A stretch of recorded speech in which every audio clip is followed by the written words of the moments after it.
Of course, in terms of technology, it's very tricky to track everyone if they're going on and offline all the time.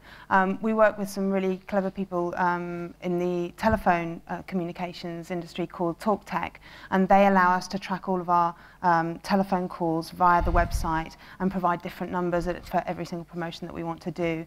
And that's the way that we're able to track this. The success of this partnership, and we've now done this 3 years in a row, has meant that the Telegraph has now just taken all our content onto their travel site.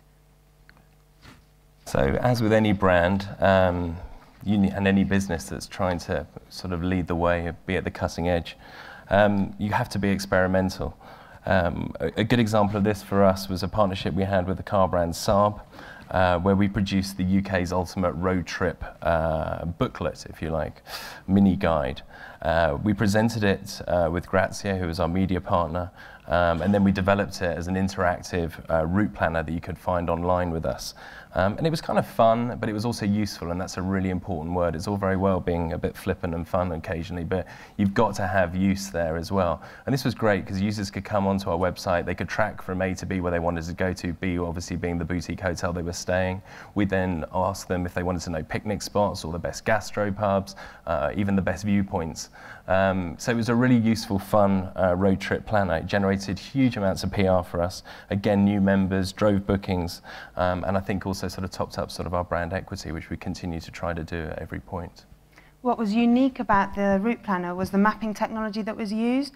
We actually partnered with Microsoft and Virtual Earth to do this, and they helped us to build something that allowed us, the customer to adjust the route to actually avoid motorways, something that's quite difficult in the UK. It was the first time that Virtual Earth had been used in this way, and this allowed us not only to get the customer PR, but the technical and trade PR through Microsoft. So back to the 3 questions. How do you get them to transact with you? This for me is all about trust. Travel is an incredibly crowded marketplace, particularly online. Many of us share the same infantry, as you know. We all fight for rate parity and availability. So if people are going to book with you, they've got to trust you. They've got to make sure that you're the right partner to book with. So how do you create that trust? Here's some points for you. I think the first thing is integrity. We talked a bit about this through our anonymous reviews. That's how we get the integrity for the brand. The respect comes through the tastemakers that we choose to use. Transparency is hugely important. We have no hidden charges. We're very upfront about everything. We try to innovate. We definitely keep up with technology, but we don't become a slave to it. We don't do it just because it's a new fad, or we have to have an application, or we have to be on Facebook, whatever. It has real reason for it. It has to be useful. I think too many people just jump on the sort of the blogging, tweeting bandwagon. Data security, can't stress this enough. Obviously on the transaction pages, you've got to make sure that your user feels completely secure. Consistency is hugely important. We have a full in-house editorial team to ensure that our tone of voice is continuous throughout, as well as using one photographer for the book, so you don't get that awful sort of brochure look guidebooks. The guest book, which is our version of TripAdvisor, where you actually have to have booked through us and paid money to us, so we know you've stayed at the place before you can comment, rather than maybe hoteliers and some of their family and friends commenting, or people just wanting to have a go at someone. And I think letting your customers choose is hugely important, which is why we set up our own travel team. They need the choice to be able to book on or offline. This is what they want. And technology obviously enables all of this for us. But technology is not the total panacea. Some luxury customers still prefer the human touch, and they want to speak to a human being on the end of the phone. And upscale travel brands, we believe, can't afford to give this up just yet and must give the choice. When we decided to provide an offline service, we had absolutely no experience of running a travel team before, and so we outsourced it to companies in quick succession, and after 1 year we decided to bring it in-house. It was actually the best decision we ever made. Conversion went from 12% with the outsourced companies to 30% of calls, and that's because the travel team were just so much closer to us and so much closer to the brand, and lived and breathed it in the office with us every day. The travel team also generate an average of transaction value of 25% higher than any online booking. And it also allows us to give a much more personal service for the romantic or complicated trips. We have our own in-house way of managing surprise trips, for example, which online can be a bit tricky because you have to give an email or communication tools, and so the surprise can be ruined. We have our own honeymoon specialist. Group bookings and child-friendly trips as well can be complicated bookings, and this is where the customer feels that they want the human touch.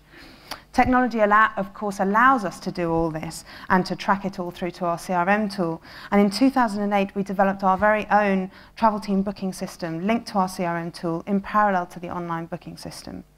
We'd love everyone to do everything online, of course, because it's substantially more profitable, but still not all our customers want this yet. And we do recognise that an offline customer today may be an online customer tomorrow. So, don't give it away. This is quite an interesting learning for us. I don't know if this resonates with any of you. We had a fantastic partnership with another car brand, BMW this time, where they were trying to incentivize test drives of the new X3. The opportunity looked fantastic on paper, but it wasn't quite as effective as we hoped. We had a co-branded book, a full guide, which also mirrored our existing membership scheme with them. We had bespoke home pages, co-branded e-coms. I mean, we did the lot. What was really interesting was that we found that the membership activation was only 3%, which some of you DM people might be thinking is good, but when you think that we usually have 25% of people when they buy the book, it was quite a blow to us. Booking conversion as well, less than 1% of BMW Smith members ever booked with us. That's 20 times less than someone that's bought the book. So you can see that by giving away the product, it may not always be the answer to try and get the word out there. Our customers simply don't value it that way, but it was a very good publishing deal, so we're not going to be too upset. So, back to the 3 questions. How do you get them to do it again and again? So, love the one you're with. Giving customers something back is not something new and has proven to drive loyalty again and again. We have our own loyalty scheme, the Vault. It's a safety deposit box that we fill with 5% of every room booking. We wanted to give like-for-like value for money, something tangible that people understood, so it's real pounds that they can spend in our shop. We wanted to capture people's imagination, so we put the Vault, you have your own safety deposit box when you join, and we wanted to be generous and make it fun. The fact is that members who have redeemed their Vault products book more with us. They're also more likely to book sooner after their last booking. We custom built the system. We also have a tiered membership. And it's simple. When our customers pay us more for membership, they get more back and they spend more. It just works. 26% of our lower tiered members have made more than 1 booking per year. When you go up through the membership levels, that increases to 50% for our Silversmith members and 65% for our Goldsmith members. Our segment, the super loyalists, we call them, who make more than 6 bookings per year, only 1% of our Blacksmith members make up that segment, whereas it's 20% of our Goldsmith fall into that segment. Technology, of course, allows us to segment our database in this way and communicate to every tier across our database in different ways. So, on to our final point. It's really important, this, because it's about keeping it personal, particularly from what has been a very small business with just myself and Tam to a sort of a medium-sized business now. When you grow, you have to retain your brand personality. With us, it's vital that we inject some fun and some irreverence into our communication and into our brand and everything we do, really. I think we're the first people to recognise that people probably go away to hotels not to play Scrabble and dominoes, and it's important that we recognise that, which hopefully the name does a lot for that. Of course, we have to always remain completely professional and serious because we're dealing with people's free time here, and they're spending a lot of money with us. But if you can get that trust and keep your brand personality, then I think with your customers you'll become far more than just friends.